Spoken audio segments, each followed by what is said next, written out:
Greetings, fellow seeker. In this module, we're going to describe your backstory. We're going to engage in some counterfactual reflection.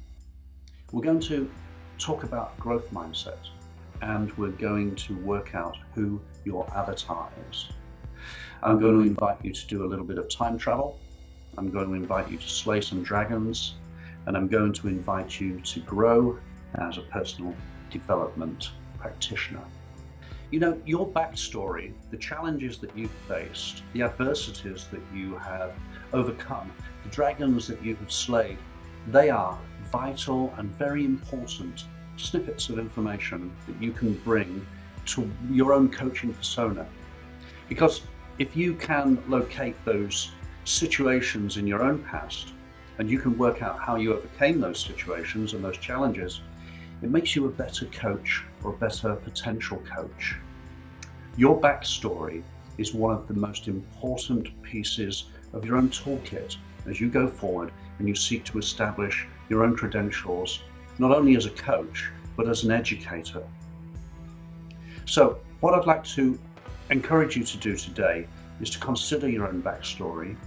I'd like you to write down some of the challenges that you've faced in the past. Draw a line down the center of an A4 piece of paper, and on one side, write down a challenge or two that you've faced. And on the other side of the line, on the right-hand side, write down how you dealt with those challenges, what strategies you used, what solutions you found. And if you didn't find solutions straight away, looking back with the experience that you've gained as a result of those challenges, write down how you've come to terms with the situation in time. Take those snippets of information.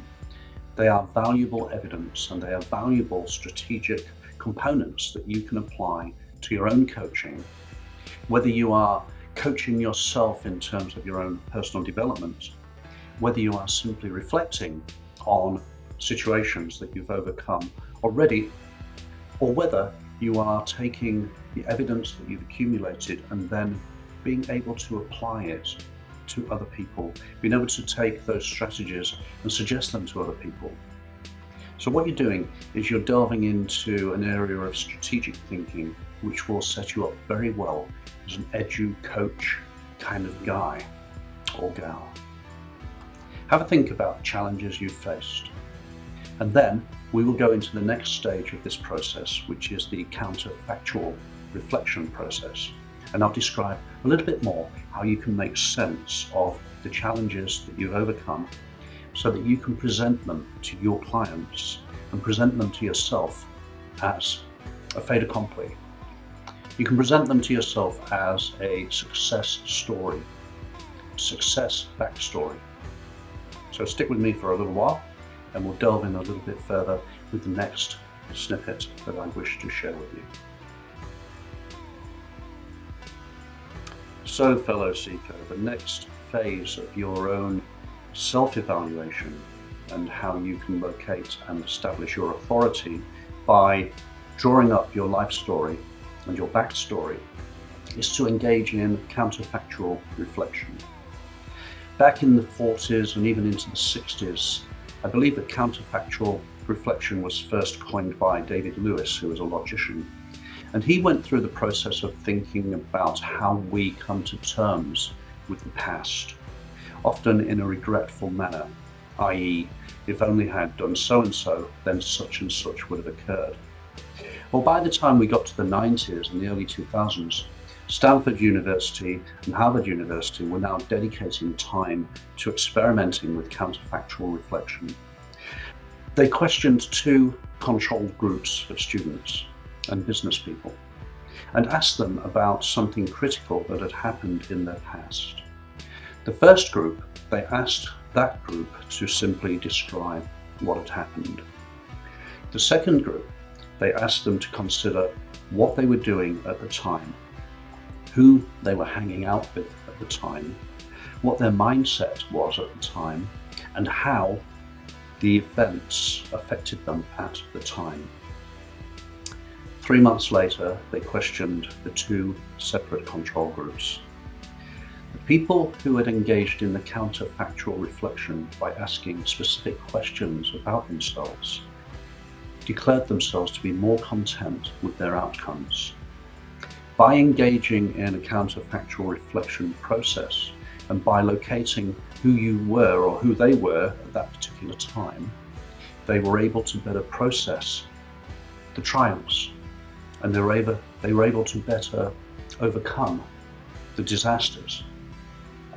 So when you're looking at your own backstory and you see yourself as the protagonist in your own story, go in a little bit deeper and ask yourself some very specific questions about who you were when those things happened. Because by doing that, you're going to do two things. First of all, you're going to see who you were then. And secondly, you're going to see how much you've changed. In fact, the change that you've experienced may well be, in part, a result of the challenge you overcame. You can use this technique in order to encourage clients to come to terms with challenges they've overcome in the past, and to illustrate to a client that actually they're doing pretty well to have survived the adversities that they faced down. Counterfactual reflection is a great way to enable a person to logically and reasonably come to terms with how much benefit they've gained from the challenges that they've faced and the dragons they've slayed.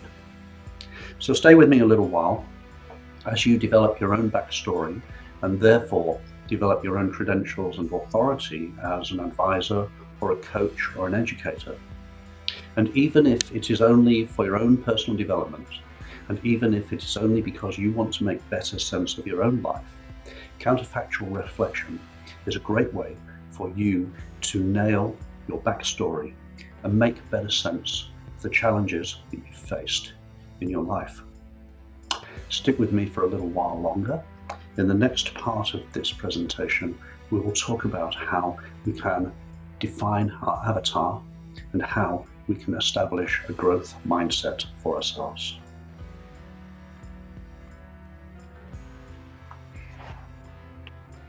As we start to process the information that we have located, and we start to define our own backstory by using a process of counterfactual reflection, we start to place ourselves in a more central role in our own lives, and we start to see that the challenges that we've faced and the things that we've overcome have made us what we are today, for better or for worse.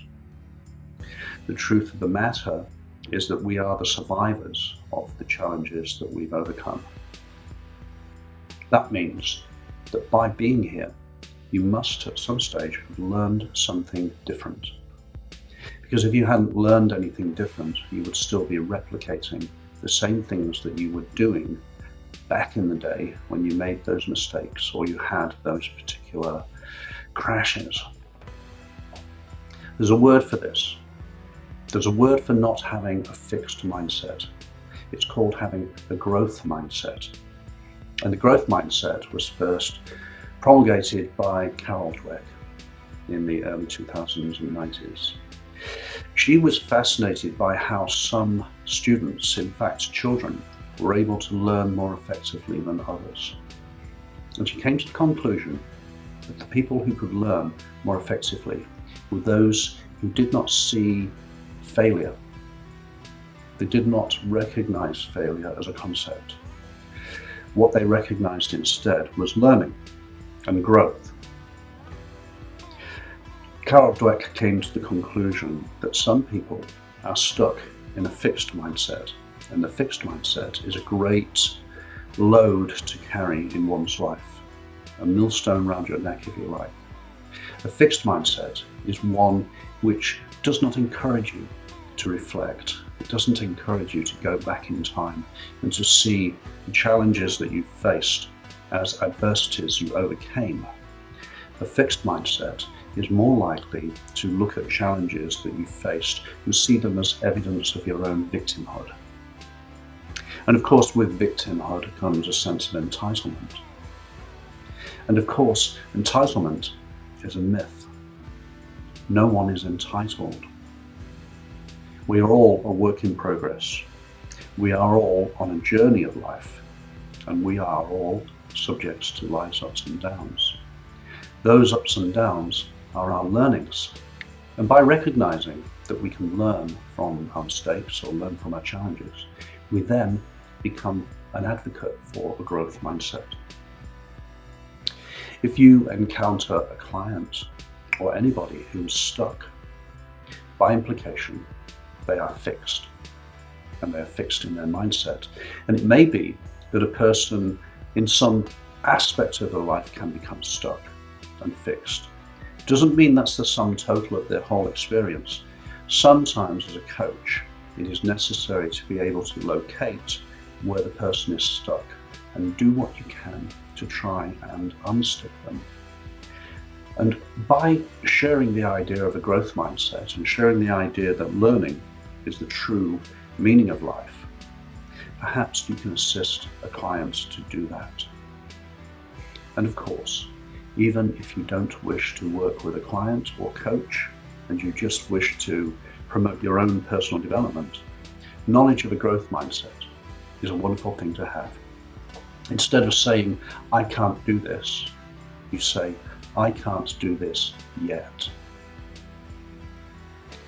What I'm recommending is that you take those elements that you've already delved into, locating your own backstory and engaging in counterfactual reflection, and then give it an ideology almost. Give it the ideology of growth mindset. That way you can frame and you can build success around the way that you see your life, the way that you see your challenges and the way that you see the things you've overcome. They represent success, and they represent a constant sense of learning. They represent life as a journey.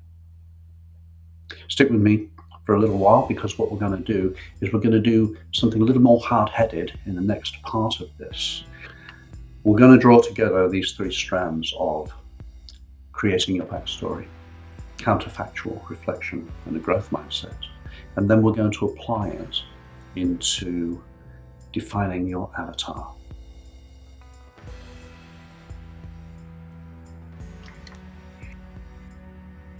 So, fellow seeker, the final element in this modular approach to personal development and creating coaching authority is to consider how you can draw your own backstory, your own ability to reflect, and your own growth mindset into defining your own avatar. Avatar was first used as a concept by a gentleman called Alan Cooper in the late 60s, I believe. He created a character called Kathy, who represented all of the behaviors and desires of a potential customer. It was used to assist computer programmers, actually. Well, since then, the word avatar has taken off as a marketing term. An avatar is a fictional representation of the person to whom you wish to promote your services. And here's the interesting thing, because your avatar could be described as who you were at some stage in your own past. We've already looked into locating your backstory, and we've already looked into counterfactual reflection, and we've already looked into how to develop a growth mindset. If we take those three ideas and we place them together, I want you to imagine that you have a time machine. And with this time machine, you are able to go back to a specific time in your own life when you required help. And knowing what you know now, with your backstory and your reflection and your growth mindset, describe to yourself how you would help the person you once were. Because the person you once were is your avatar. What I'd recommend you do is that you write out on a piece of paper the challenge that you faced and the person you were. And then, as a mind map process perhaps, you can write down some advice that you would provide for yourself were you to go back in time. Now, I hasten to add that being a coach is not necessarily about dispensing advice. However, being a coach is about suggesting strategies. So let's just replace the idea of advice with strategies, play with words a little bit of semantics for you. What I'm suggesting is that you go back and you describe yourself in the past, how you acted, who you would hang out with, what your earning potential was, your hobbies, your lifestyle choices, your attitudes, your views, and draw up a very solid profile of the person you were, because that can form the basis of your avatar today. Because if you've overcome challenges in the past and you've developed strategies to work out how to slay those dragons, it follows that your avatar and the person you used to be is the best kind of person for you to advise. What we're doing is we're saving time.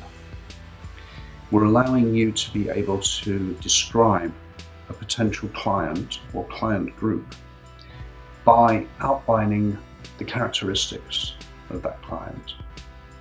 So instead of trying to promote your service or your product to everybody and getting no one, what you can do instead is you can take your own powers of observation, your own backstory, your own reflections, and your own growth mindset, and you can funnel it into designing a client that is best suited to the advice that you are able to offer, and yes, indeed, the strategies that you are able to propose. So work out who your avatar is. Pretend you have a time machine and that you could go back to a time in your own life and advise and propose strategies to your former self. Because most often, your former self is a perfect rendition of your own avatar. And it's a perfect rendition of the people that you can best serve now and here. Have a think about that. Save yourself a lot of time. Instead of trying to serve the whole world, and instead of wondering why nobody's listening, start to dedicate yourself to serving one specific client group or avatar and start to get results which are different to the old results. Which is a wonderful thing to know, isn't it? That the old results, which were tumbleweed, can be changed, and you can start to locate and you can start to connect with people who are more likely to listen to what you have to say. Begin it now.